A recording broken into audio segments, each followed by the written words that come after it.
महाराष्ट्राच्या घराघरामध्ये पोहोचलेली पण आता संपूर्ण देशभरामध्ये नॅशनल क्रश झालेली गिरिजा ओक सध्या आपल्यासोबत आहे. गिरिजा, खूप खूप स्वागत NDTV मराठीच्या मंचावरती. Thank you so much.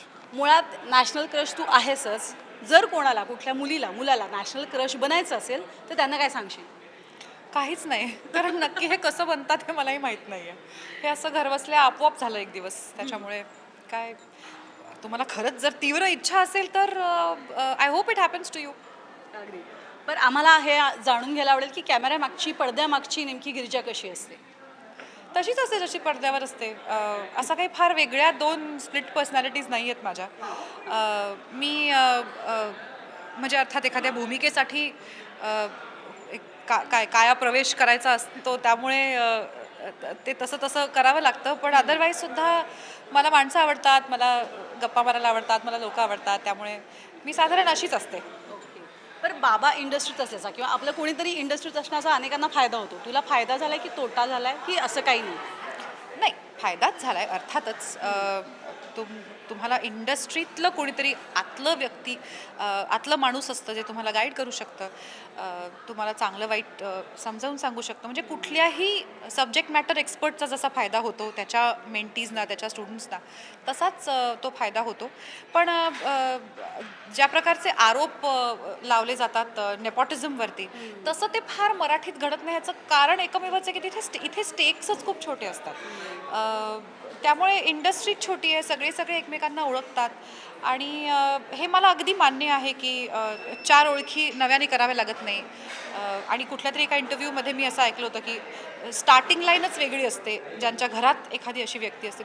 त्याची मला पूर्ण जाणीव आहे. त्यामुळे झाला तो फायदाच झाला आहे, त्याची मला पूर्ण जाणीव आहे. पण त्या पुढचा प्रवास स्वतःच्या मेहनतीने करत राहण्याची माझी इच्छा आहे. आणि त्यानुसार मला जर प्रेक्षकांचं प्रेम मिळत गेलं तर ते करत राहीन मी. अगदी, प्रेक्षकांचं तर प्रेम मिळतं आहेच आहे. पण तू स्वतः वेबसिरीजमध्ये आवड आहे की नाटकात रमणारी आहेस? मी पूर्णपणे नाटकात रमणारी आहे. जर नाटकातून संपूर्ण अर्थार्जन माझं होत असेल तर मी कदाचित, किंवा मला असा एखादा दिवस आला की आता मला पैसे कमवणे हा माझा कधीच हेतू नाही आहे इथून पुढे, असं जर झालं तर कदाचित मी फक्त नाटकात कामं करेन. इतकं मला हे माध्यम आवडतं.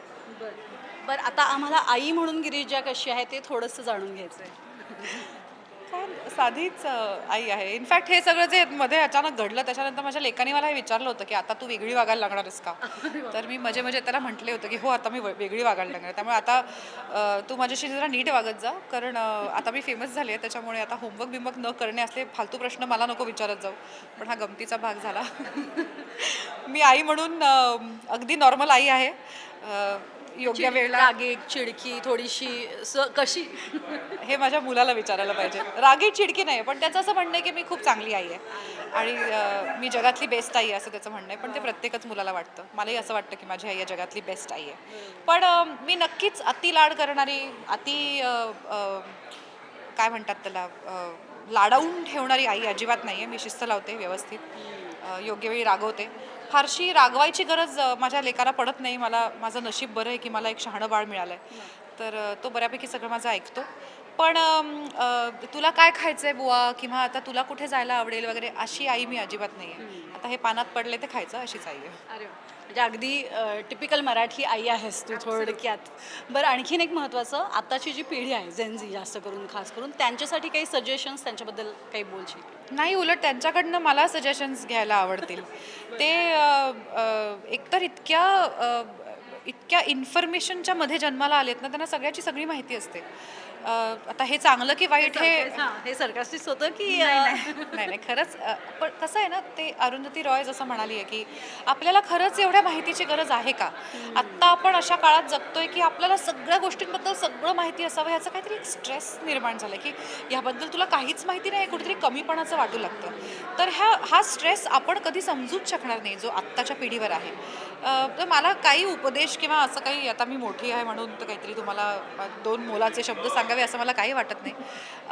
मला वाटतं प्रत्येकाचा आपापला प्रवास असतो. त्यातले खाचखळगे, त्यातले यश अपयश हे सगळं त्यांनी अनुभवून त्यांची वाट काढायची असते.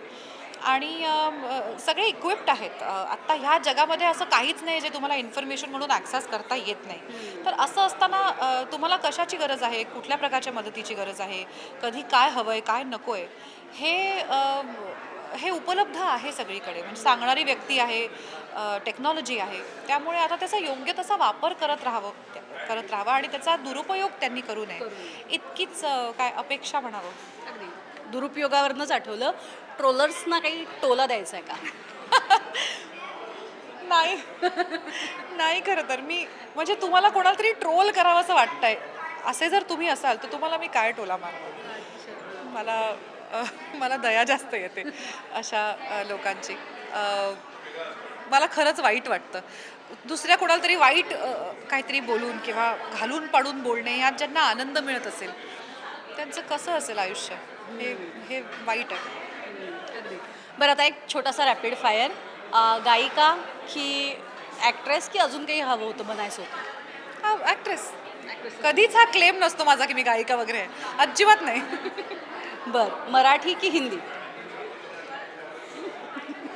मराठी. बरं, थिएटर की सिनेमा की नाटक? नाटक. आवडीची पुस्तकं, वेबसिरीज?